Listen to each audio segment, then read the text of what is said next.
On God. The world's holiest podcast. Museums in Los Angeles. I should go to more. The last museum I went to was the Getty, and I was on. I have a very low tolerance for weed, and I was dating a guy who. You just don't like people that do it. Yeah. Yeah, there's a few things I can't stand, and if you smoke pot, get the away from me. Tolerance for them. Yeah. Wow, you were so funny. Guys, I'm with Nick Thune today. Comedian. I just looked over to see which guys you were talking to. Comedian, musician, artist, stylist, father, friend. Yeah. The list goes on. Stylist. Yeah, and you're a designer. A designer? Yes. Web? No, but you have that would be great. I honestly, if I was and I didn't know that also if you need a website, that's what my 23andMe came back with 0.5% web designer. We were talking about my 23andMe, and I was 35% Polish for so long, and then it came back that I'm only 7%. I don't know how it got updated. That's a drastic drop. I know. I'm more English and more German and more Hungarian. Than anyone ever thought. But you have a little more Sri Lankan in you. Yeah, I went up from 0.3% Sri Lankan to 0.5%, which I'm really, I love. I would love to just kind of get a peek back in your family history to see where that Sri Lankan snuck in a little bit. I don't know, and I don't. It could be like through 10 generations of like. It's so funny, but I think I just don't believe 23andMe, and I especially after those results came back. But also, my family has always said that I have like Native American blood in me, and there's no Native American blood, and now I'm Sri Lankan. So maybe they just never asked the ethnicity of the Native American they were. I don't want to do the 23andMe for DNA. Like, I don't know. Like, there are crimes out there that I just don't want to like have it pop up in the system.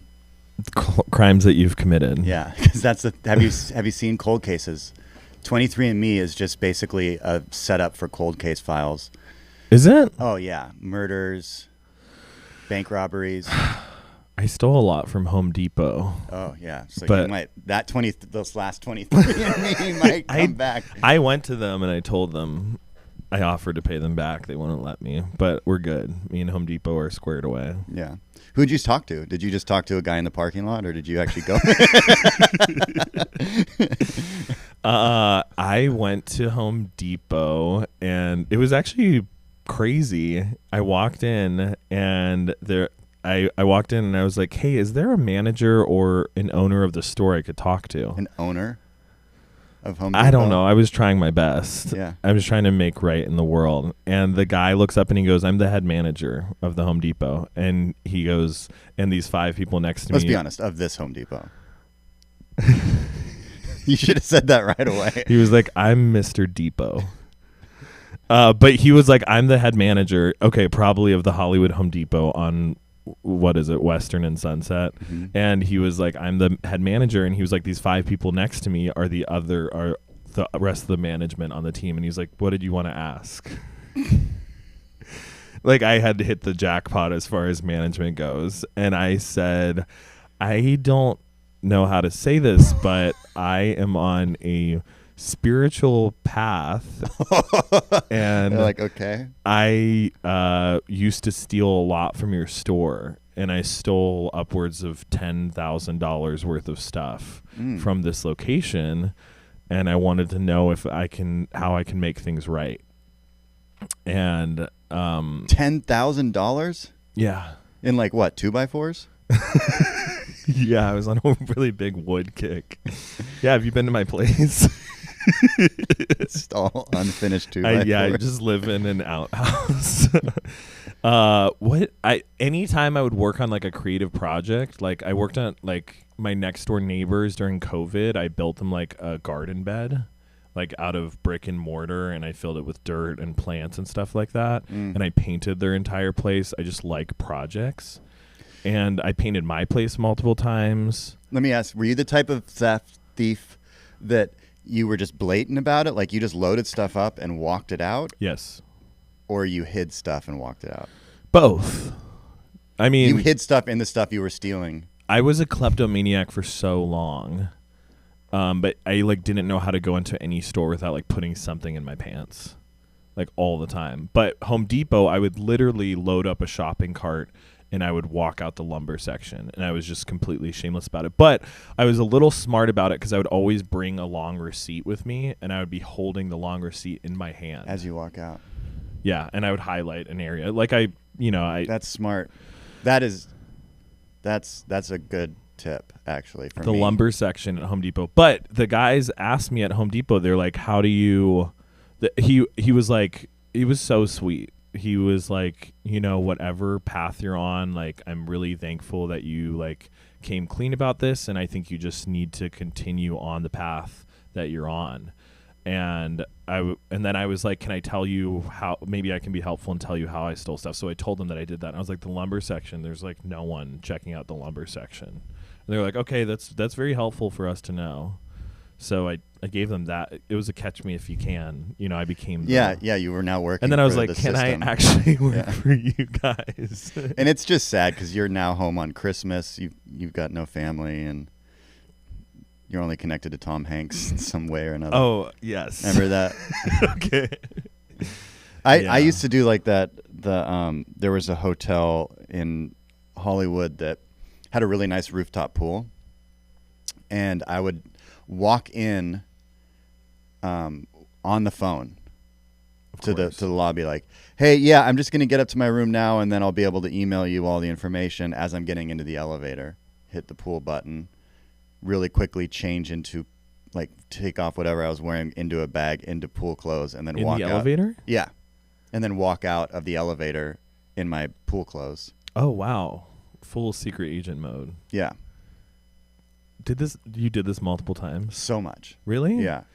So you had the clothes changed down to a science. Yeah. I mean, it was like altering one thing, Okay. Because you can make a swimsuit look like just a pair of shorts. Right. You can do that. Yeah.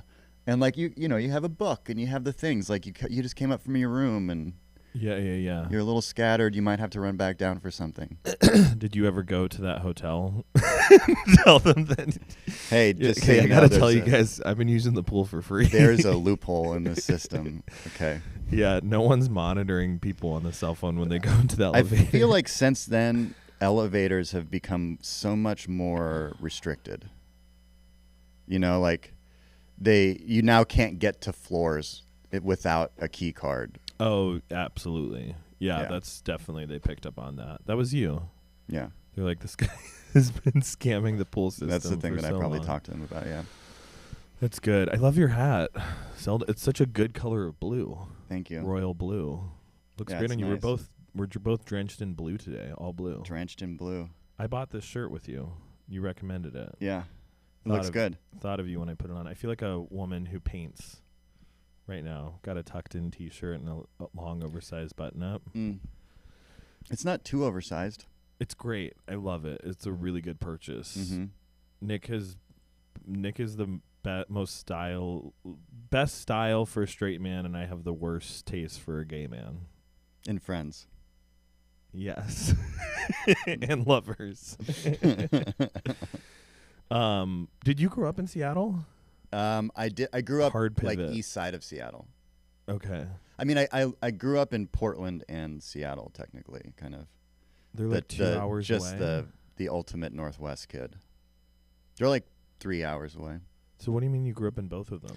Well, I lived in Portland till I was 7, and then okay. You and literally then lived in moved both. up there. Yeah. You were. I Sounding, mean, I would count those first 7 years as growing up. Yeah. Do you think I'm saying it wrong? Do you think I should just tell people straight up? I grew up in the Northwest. I grew up in Seattle. What do you usually say? I grew up in Portland. I and normally Seattle. say Seattle. Seattle. But when I'm seated down for a podcast like this, I mean, I feel so vulnerable right now. Normally, like Marin or other ones, I wouldn't say Portland, but here. Wow, I'm really letting your guard down. Yeah. Well, you're really how letting about my guard down. I grew up in Indonesia. Yeah. I was born there, and I lived there till I was 17. I just told that to someone. And Indonesian's not. That's not on your 23andMe at all. No. No Indonesian blood. That's fucking weird. But I lived in Orlando from 2 to 6. Oh. And some of my earliest childhood memories are in Orlando. Like, to be honest, I don't remember Indonesia from age 0 to 2. And my earliest childhood memories from 2 to 6. So pretty much same as you. Like, actually 2 to 7. Yeah, I was there for 5 years. So pretty much the same. I was in. So should I say I grew up in Orlando and Indonesia? I think again, Indonesia just you're sitting throws down with a guy everything like up. me. Yeah, get into it. But I think Indonesia is the real story there. And I think Seattle is the real story. Mhm. When you say, yeah, everyone just disregards Portland. Yeah, I mean, as they should. But up until 7, those are a lot of really formative those are your earliest childhood memories. Were you in Portland? And I remember, and I do have some good ones. Yeah. I have some good memories. But you always wonder what memories you have and what memories were told to you, and then you kind of built them up as what you thought, you know. Yeah. I'm trying to do that with my son now, where I'm kind of being like, hey, remember when you were 2, and you know, and like say all these amazing things that I didn't do, but hoping that sticks when he's 18. He's like, God, when I was 2, my dad saved someone's life with me. Yeah, remember when we went on that cross-country trip and we picked up all these homeless people and we got them jobs, Yep. and one of them was Mark Zuckerberg. When you were 2, remember that. Remember that for any sort of biography you're going to do later in life, or This is so random. So I was just on a cruise with my uncle, my gay uncle, who I haven't seen in 20 years. And we were talking. I'm not acting surprised because I knew this. You know this. Otherwise, you'd be shocked. We reconnected. He invited me to go on a cruise with him and his husband. We went on the cruise. It was so sweet and wholesome, and they were like the kindest people. And they had visited me when I was like 6 years old in Orlando. They'd visited my family, and I distinctly remember us going to the pool. And I told him, I said, I remember you had nipple rings, and I was like so surprised, and I didn't know what that was. And I was like, that's interesting that a guy has nipple rings. Mm-hmm. Not that I'm used to girls having nipple rings at that age either. Yeah. But then they got really defensive about it. They're like, we don't go swimming. And they're like, I was like, no, I remember us all being at this pool, and I really remember that. Wow. I remember that I saw your nipple rings. And Oh. they're like, yeah, we never like. But they have nipple rings. I think one of them did. I haven't seen them shirtless since this. Because, I mean, that would be the next thing. Well, did you have nipple rings? Because if you had them, then you did, and I saw them. Because that's not something I made up. Yeah. Okay. They did not deny the nipple rings. That, to me, would be the first denial. That would say, well, I've never had nipple rings, so how would that even be possible? That would make sense. Then my memory's off. But, Yeah. you know, it's like a distinctive, like, because I remember being 6 years old and being like, why does a man have nipple rings? And now it's like every gay man has nipple rings. Some straight. I had a nipple ring. Did you? Are you serious? I got it when I was 24 in Madrid, actually. I got my nipple pierced. And This then feels like you're planting a fake memory that I'm I'm not. supposed to share with people. No, it's real. Yeah.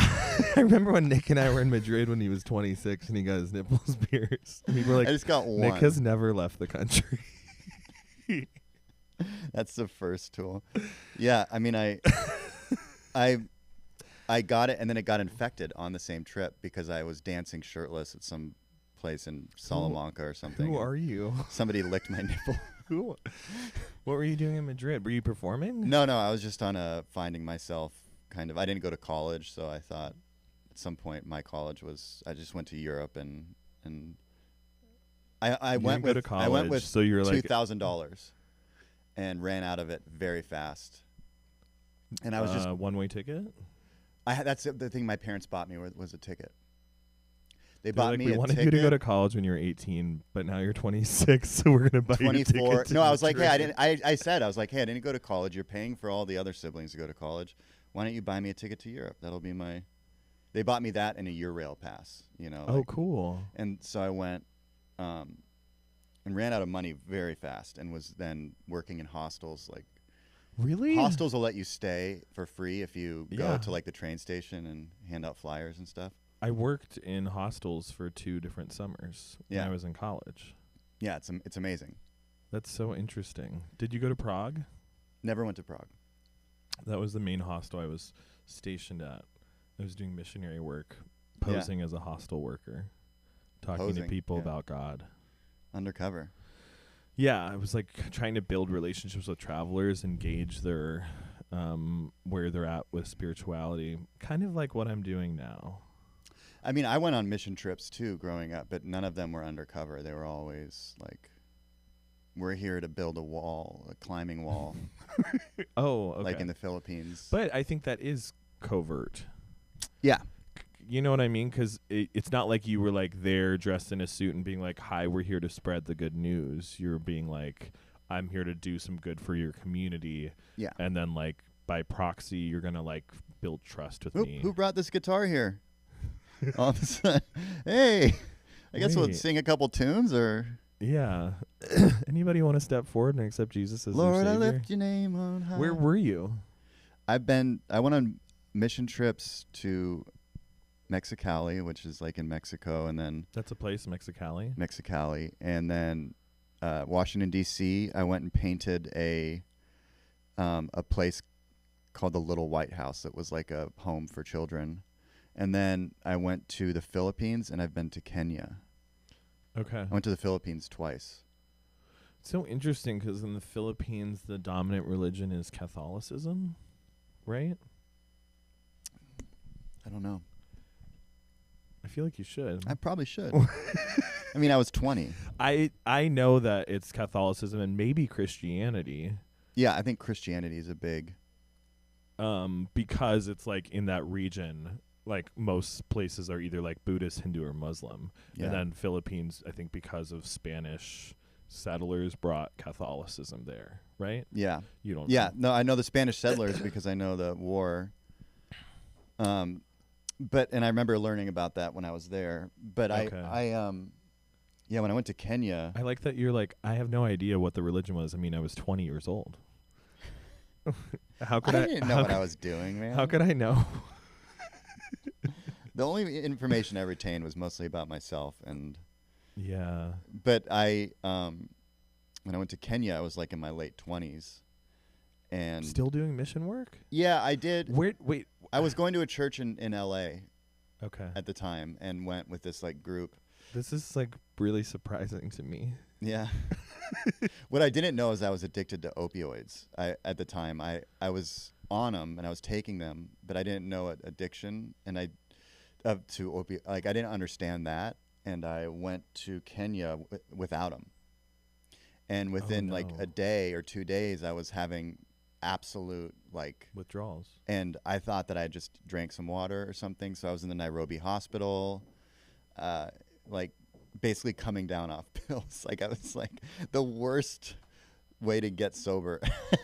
Where it's like, you know what I'm going to do is go to Kenya and just stop it all, you know? Yeah. That's interesting to be in a foreign country when that happens because, there's so much changing that. Did it take you a while to... Did you know pretty soon that it was because you didn't have your pills? No, I didn't put that together for years. Really? Yeah. So you thought it was like I just thought I got really food poisoning, sick. Yeah. or something. Yeah, really sick for a few For days. years, Mm-hmm. because you didn't understand addiction at all. You were like, I 20. didn't understand opioids. I didn't understand withdrawals, and I'd already What pills were I'd you been on? sober, and then I hadn't started drinking yet, but I started taking pills, like Percocet, Oxy. The really bad ones. Yeah, oh yeah. Wow, I never did pills. I'm thankful I didn't because I would have loved them. Well, when you're relapsing, it's the best because you can't smell pills. Oh. And you can't see that you have pills in your pocket. You know, like, so I can like basically be out with everybody that's drinking and go like throw a pill in the bathroom, and I'm feeling That good. is interesting. There's like a really low maintenance required. You know, if you have like a coke habit or something else, you're going to be like upping your intake a lot. But with pills, it lasts you hours. Yeah, now if somebody's monitoring like your bowel movements, they could probably start to figure it out. A lot of people, I have 6 people monitoring my bowels at all times. Really? Yeah, my landlord. waters my intake, measures my water intake. Yeah, my douching bill is causing. It's like, listen, Nick, we're holding you accountable here. You haven't shit in 3 days, so where are the pills at? Yeah. So, were you a Christian practicing until your late 20s, or the whole time, or did you like? Who knows if I ever was? I don't know. You know, I mean, it's that thing where. Did you grow up in the church, like with your parents? I did. Are your parents together?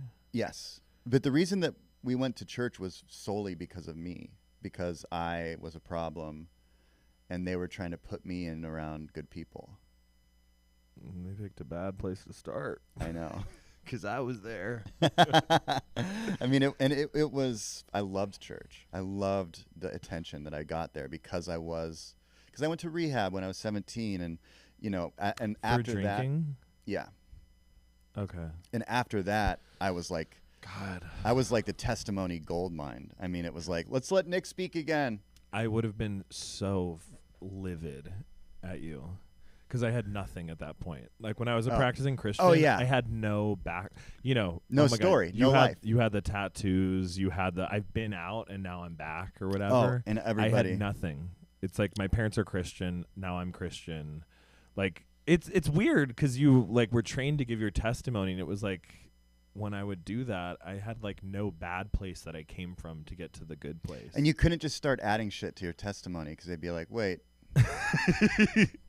I'm like, yeah, it's been a really, really rough life. You know, my parents have had me in church since before I can remember, and I'm the leader of the youth group. God, I mean, I knew other kids in your position that were either missionary kids or pastor kids that had no experience, you know, like no. And if they did, they weren't talking about it. But then I also knew the pastor kid who was like out drinking. He's a pastor now, and he wasn't like a bad drinker or anything. He was just a kid that was having fun. Right. Okay. But then he gave it up. I mean, I'm sure he has a beer or two, but he never had a problem. He was always very responsible. Yeah, there's something like so powerful in the Christian community of being able to like list all the things that you've done. Yeah. It's like a really big like benchmark. But if you're in the middle of really doing it, you. they do not want to talk to you. No, totally. You're not allowed. Which is, yeah, is very, very interesting because it like breeds a lot of shame in that regard.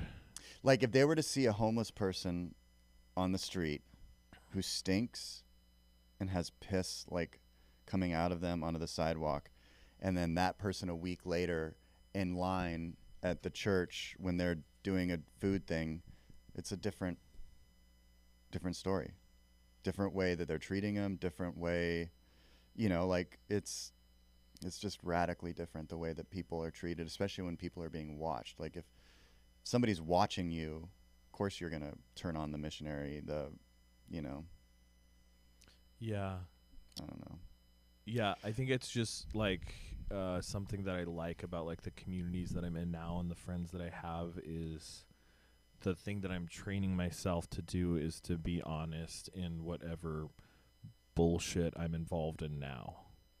But it's weird. I don't know if it's my perception of things or if it is the way that it was. You know, and my memory is so faulty.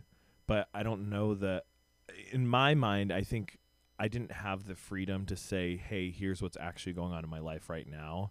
And these are the things that I don't feel comfortable with. And I wish I was doing things differently. But I felt a pressure in Christian communities to say, to just, I would have to stop those on my own and then be able to say, like, I used to struggle with this or I used to do that. And always in Christian communities, it was literally like porn and masturbation. That's like everyone is obsessed with.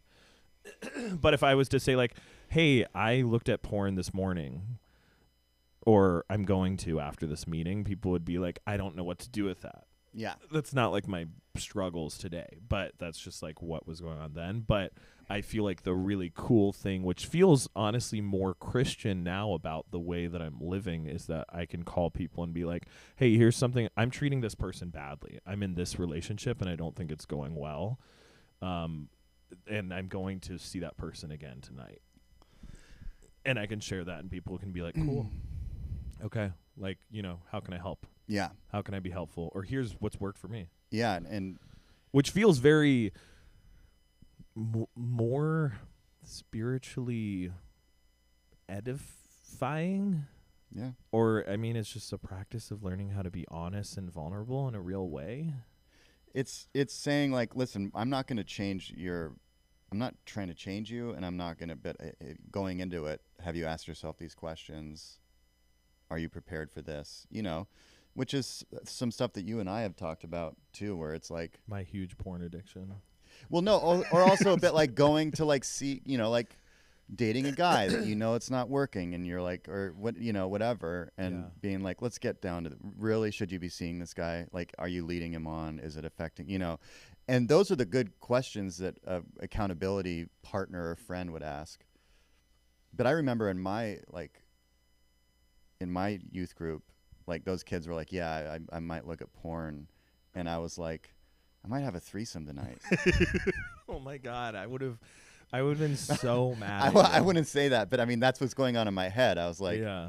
I'm like, dude, I just got chlamydia last week. Yeah.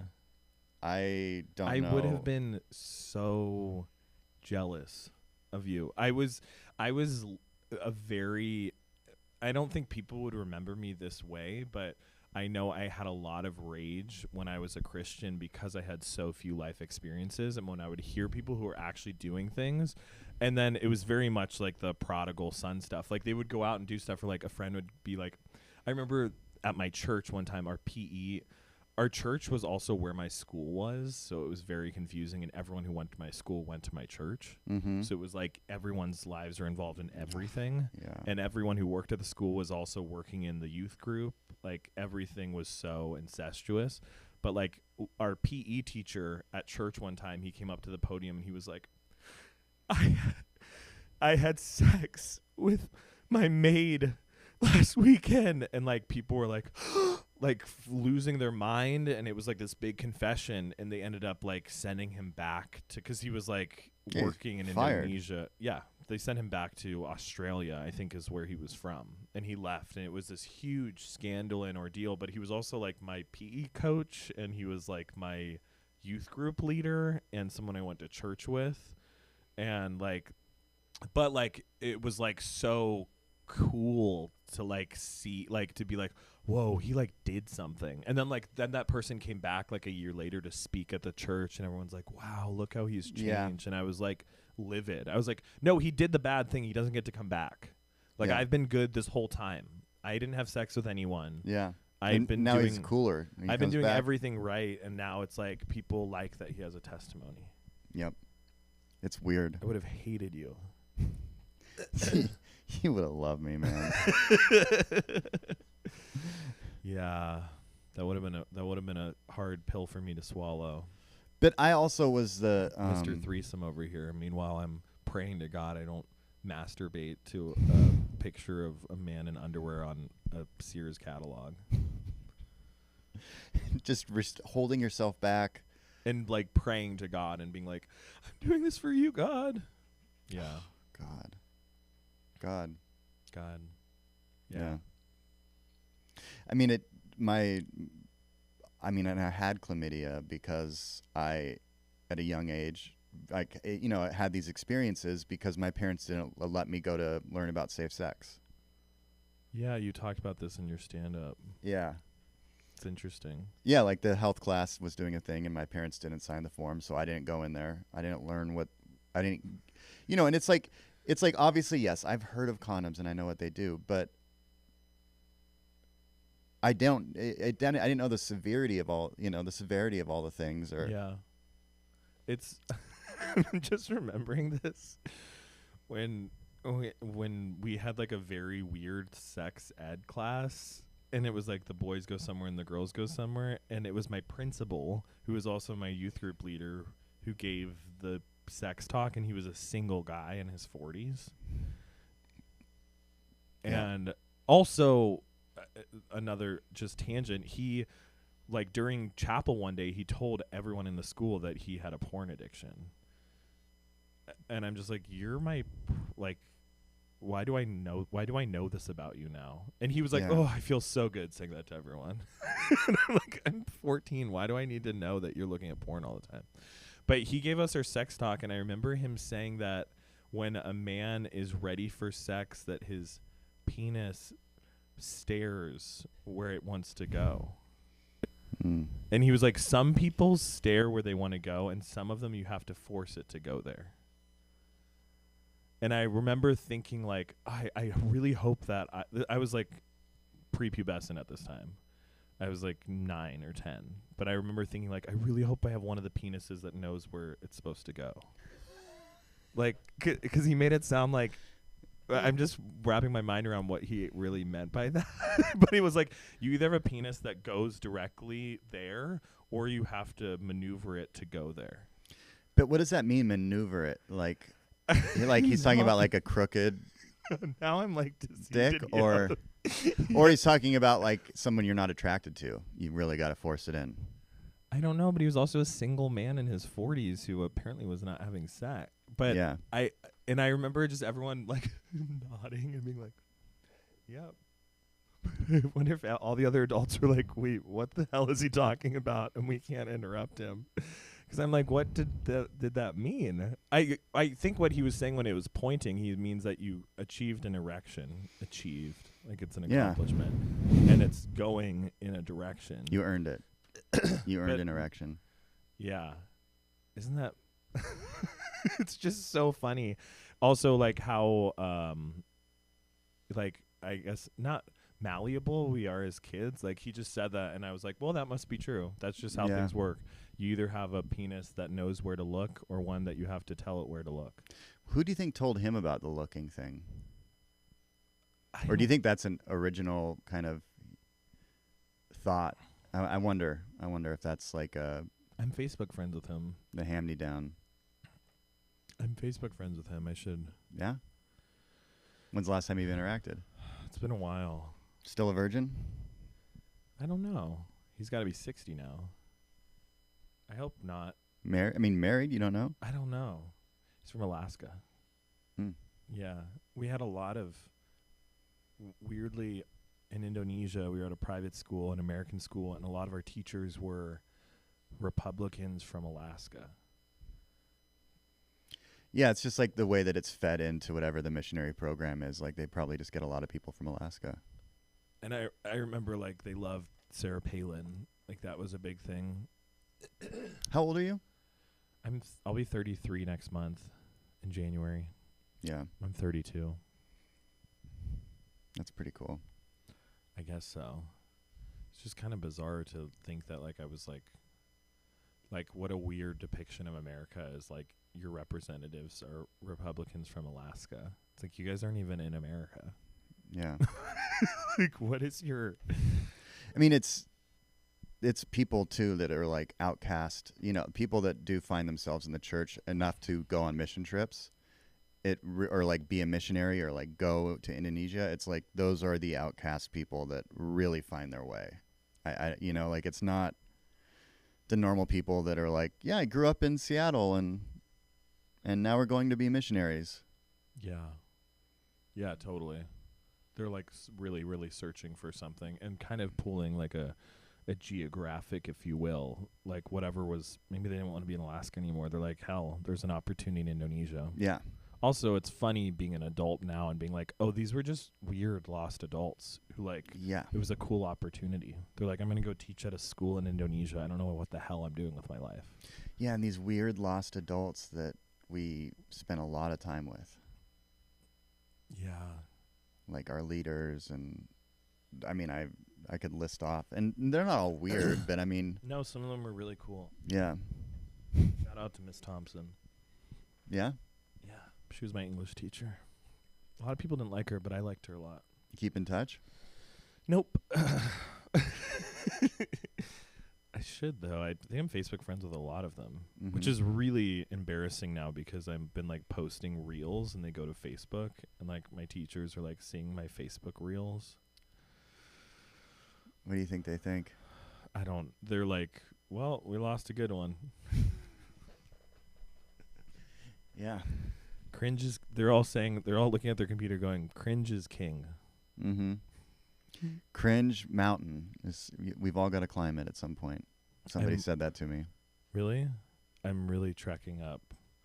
Someone said that successful people don't call things cringe. They just call them things they have to do. That's good. I like that. I mean, it is. Everything's cringe. And then I see the people that cringe at everything do cringy things. And you're like, Right. I mean, honestly, it all started with my late friend, Harris Whittles, where his whole, I don't know if you know who Harris was, but he was a really great writer. Was he well known? Yeah. Okay. Yeah. I didn't know if you were doing a bit about No, your no. childhood friend, and you're like, No. You know, Jimmy. Comedic writer. He came up with God, what is it? Why can't he even humble brag? Really? He invented humble brag. Wow.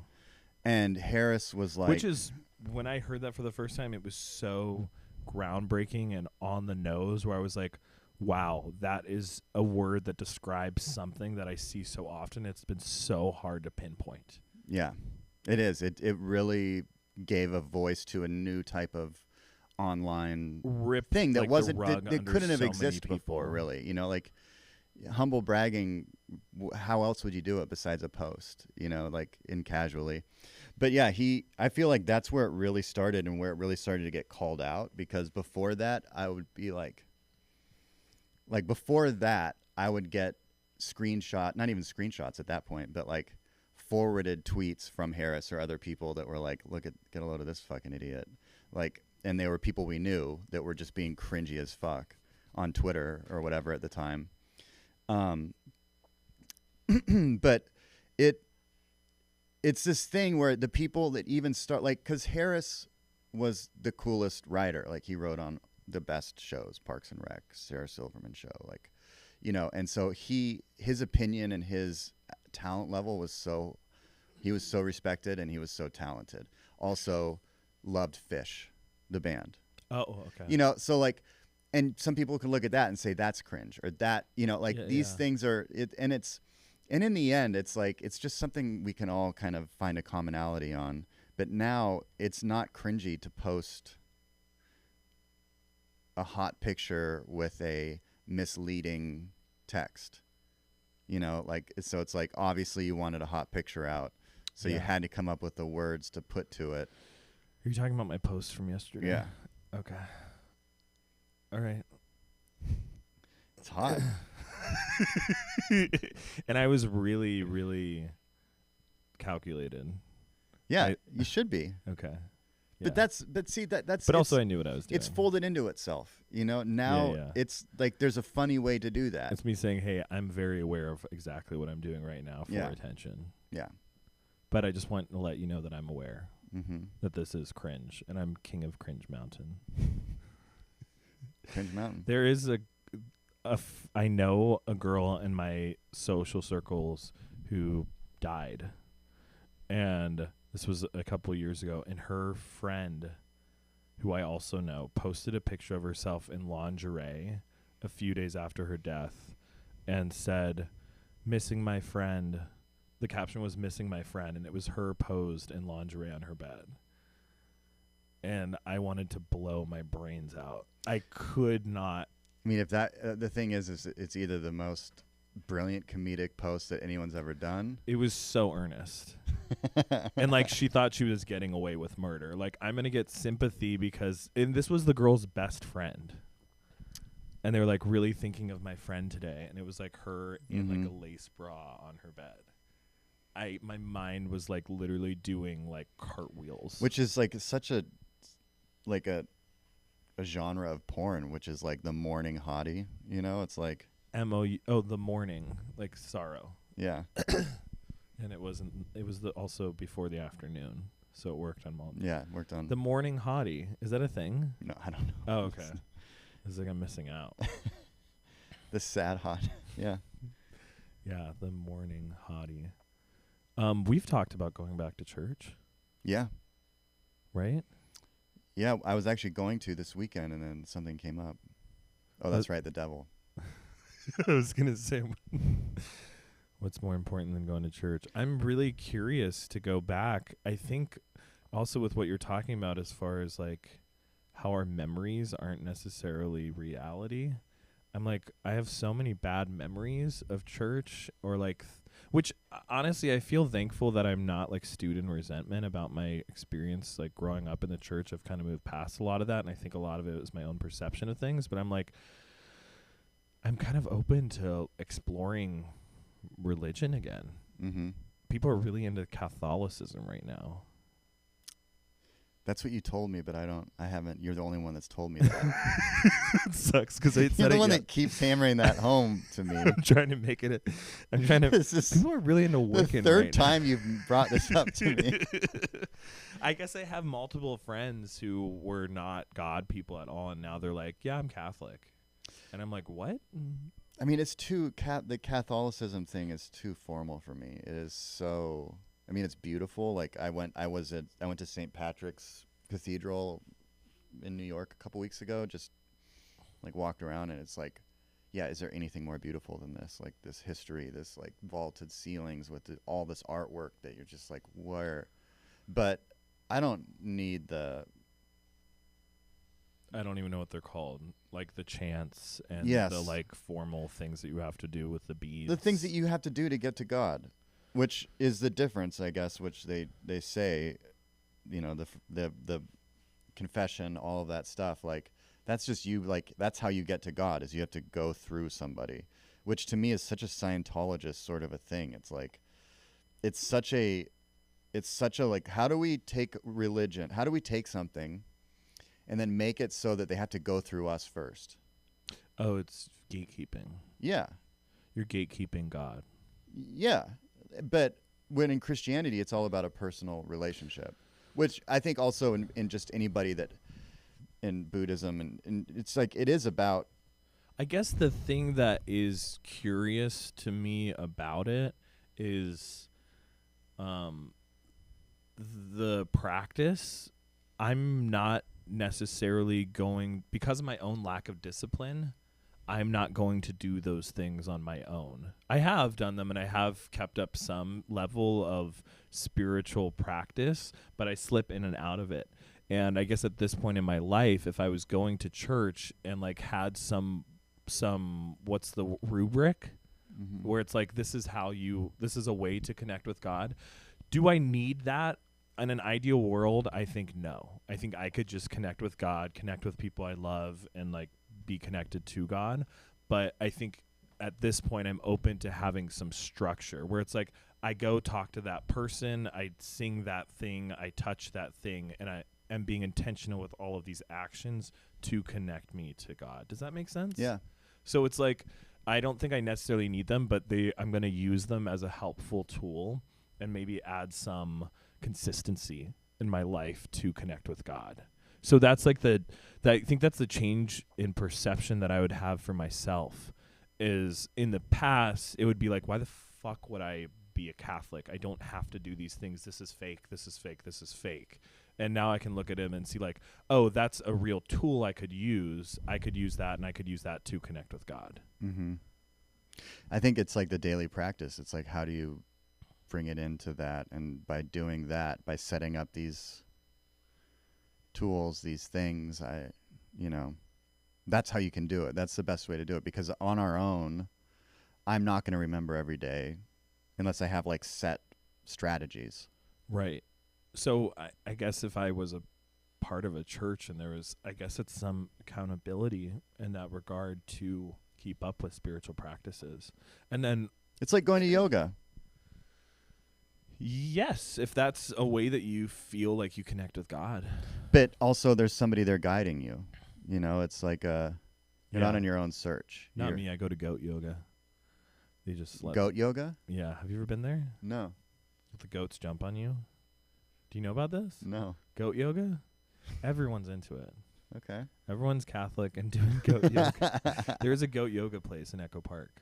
They literally have goats that step on you while you're doing yoga. That's not. I'm being dead serious. I'm being so serious. And there's got to be a line around the corner for this. I got to look it up. Okay. I've never been, actually, but I know about it. But it is a popular thing. I feel insane now. Maybe it is. Jordan, you've heard of goat yoga. Thank you. Okay. Oh. Right. Yeah, not adult goats. Yeah. Because that sounds... Idiot. Yeah.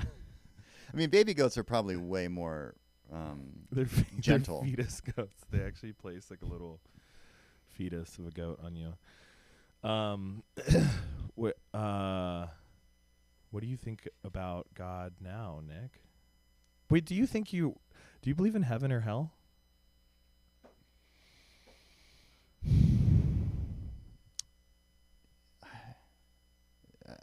I get so...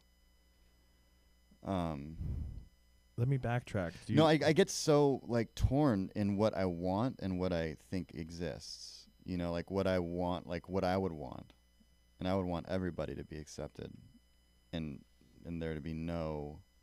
But then I think about Hitler.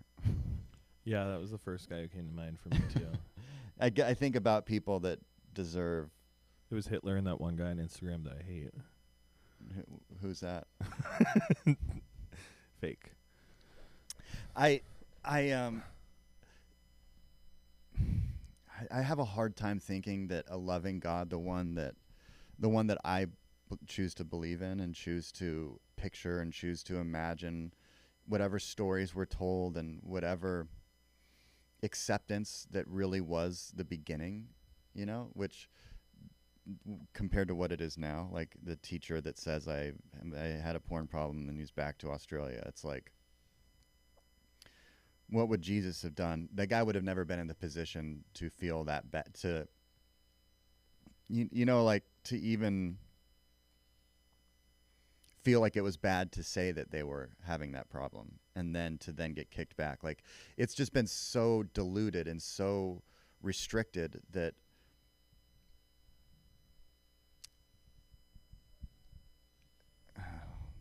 like the ends have like, I guess it just is so complicating in my head because I do believe that everybody should be accepted. And so I think like the Jewish people aren't going to heaven? Like that, I remember when I was young, like that was my biggest thing. Like what about my Jewish friends? What about like when people at church would be like, if you don't believe, you're not going to heaven. I'm like, well, what about these people that are actually just great people that were taught about a different God from the beginning? Yeah. You know, so I have a hard time thinking that there's one set way and one set policy. But you do believe in heaven then? I don't know. I believe in an afterlife. Okay. Do you think like you're there, like in like a physical form, or it's like your spirit? I think it's a spirit thing. Yeah. I mean, that'd be cool if it was physical form. I could still jerk off and stuff. Yeah, that's really important. I remember like being a kid when they would talk about heaven, they're like, you're not going to want to do anything because God is so awesome. So you're just going to like sit at God's feet and like stare at God for eternity because he's so awesome. Mm. And I remember thinking that sounded so fucking boring. Yeah. But I was like, no, but I was like, I have to pretend like this is fun. Yeah. And also I was like, that sounds so, I was like, secretly, I was like, guys, that's boring, right? I know, but you're like kind of like, I guess no one else thinks this, even though every single person there is thinking like, that's lame. Right. And I was like, yeah. I definitely want to do other things, like maybe 10 minutes a day. Yeah. But like, if no, they have days or they're whatever. Like, you can't comprehend it right now, but God is so awesome that just to look at God, you could do that for eternity because God is so awesome. So maybe God's like the most incredible episode of Parks and Rec. You can just watch it for your favorite show. Mm-hmm. Yeah, I mean, it's yeah, if it is just like a cool episode of Seinfeld or something, you know. But I do get caught up in the amount of hate that must be running through somebody to think that people could go to hell. That to me feels wrong. That to me feels like it goes against everything that's in the Bible. Well, I don't know if it goes against everything that's in the Bible. It does, though. It seems. Well, It 'cause, seems I like mean, it's in not the- us. It's not for us to judge, right? So it's not. Yeah, I would just say that, like, I mean, literal based on the text, there are verses where it says like you will be damned to eternity. Yeah. So it's like it is in the I Bible. guess you're right. I guess you know? to me, it's the ultimate. It seems like the overall theme of it would be antithetical to it. Is that the word, antithetical? I don't know. I'm so bad at English. I want it to be. But I don't. Yeah. Yeah, you're right. I guess it's technically. That's the thing, because with my parents, like they come from such a loving place, but like I've asked my dad point blank, like, do you think I'm going to hell? And he'll be like, based on what I know, yeah. And I don't want you to. You're really awesome. But like based on what he's like, based on what I read, I think so. And so then you think, okay, so But he's coming from a really loving place, and he's like, I really want you to be in heaven. And he always says, I wish what I knew to be true wasn't true. But okay, so then why don't you say to him, or why can't you, or why to me what I want to say, tell me what to say is, okay, so God loves you? Yes. Okay. And you love me? Yeah. Okay. Why would God want somebody that you love to burn in damnation? And his response would be, I'm not God, and there are things I don't understand. Okay, so then since there are things you don't understand, you're just going to pretend like then it's all exact what you're doing right now? You're saying you don't understand something, but you're also staking your life on it. Because why? Because I read it. Where? In the Bible? Yeah. Okay. But you said you don't understand it. I don't understand why it's true, but that's what it said is true.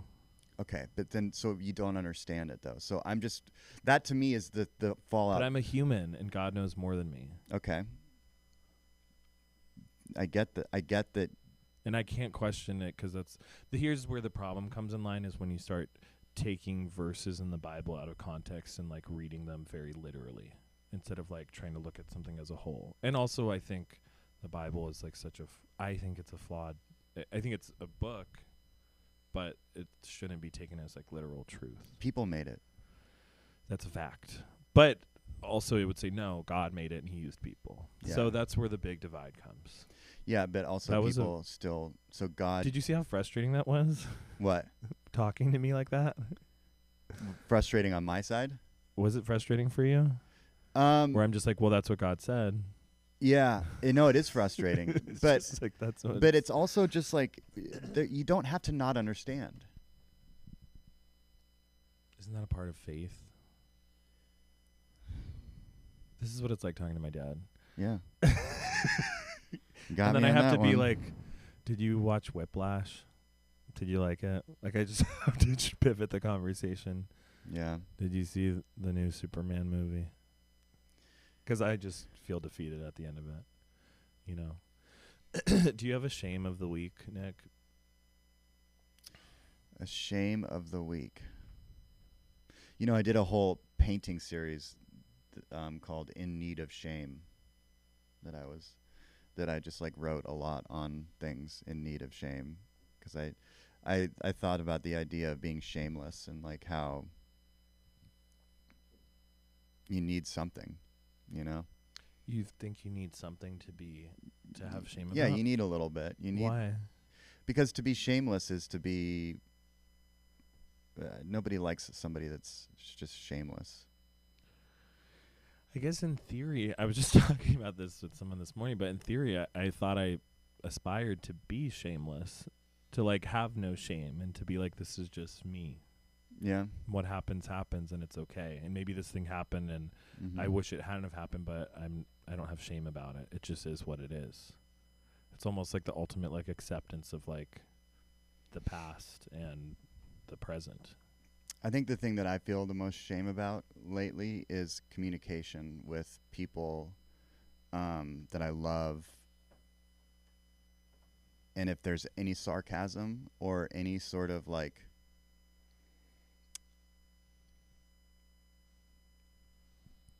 some childish behavior on my part to where I am slightly not being myself and being what I know is right.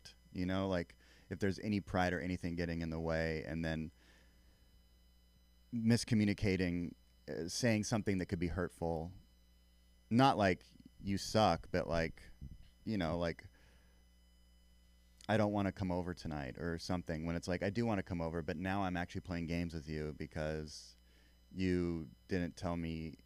I don't know. Does that make sense to you at all? Like I feel like my biggest shame is where I fall short in loving the people that I love.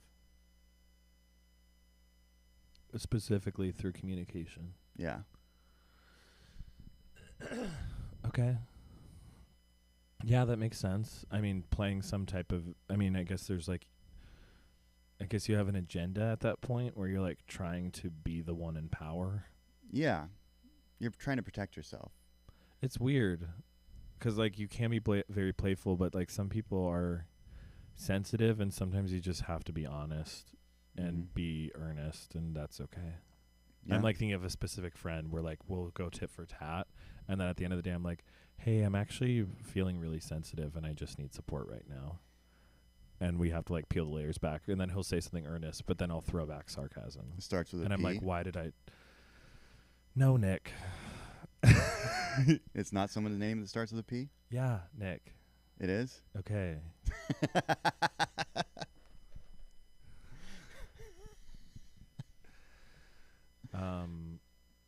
I really this is so funny, but not funny, but I was like, no, this is such an earnest comment, but I was like, I got to open for you in Denver a few weeks ago, and I just like, I was so impressed watching you, and I was like so inspired by the way that you write and by the way that your brain thinks. And when I would perform before you, I started to feel so embarrassed because your jokes are so thoughtful and so cerebral. Everything that came out of my mouth is literally just like, I pooped out of my butt. That's like my impression of me doing comedy. I was just it's because it sounds nothing like you. Yeah, but I really liked. I was just like, why would this like such a thoughtful, like meaningful person want my disgusting self to be on the same stage as him? Well, that's something you got to deal with. It is, because that's not how I feel. But I really enjoyed. I really enjoy when you kind of start off, when you were starting your sets off on like a really personal, like knowing you level, Yeah. Well, that was really helpful. You made me pivot, you encouraged me to pivot my set early on, because I was starting right up the top, kind of defensive jokes like, this is me, punch, punch, punch, punch, and I was punching at the audience, and you're like, what if you like let them in a little bit? Let them like you a little bit, and then you can play with them. Well, in the times that I've seen you at Tropical too, you have that air to you, and I think, I do think like going to a different city, knowing you're doing a half hour, feeling like the weight of like a stand-up show that I'm now the feature act in, it kind of taints what you think you're going to go out and do when you realize, oh yeah, actually what I'm going to do is just do what I'm good at. Yeah, and they do want to get to know you. Mm-hmm. Yeah, that's cool. Finish the sentence. God hates blank.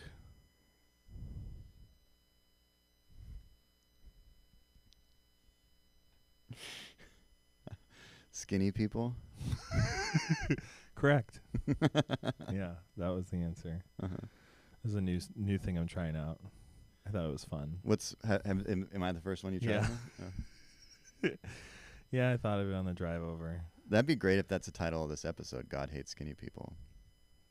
You're skinny, I think. Would you describe yourself as skinny? No, I wouldn't. Are you feeling good? Yeah. God loves you. All right. Thank you. Thanks for having me. Yeah. See you in heaven. Yeah.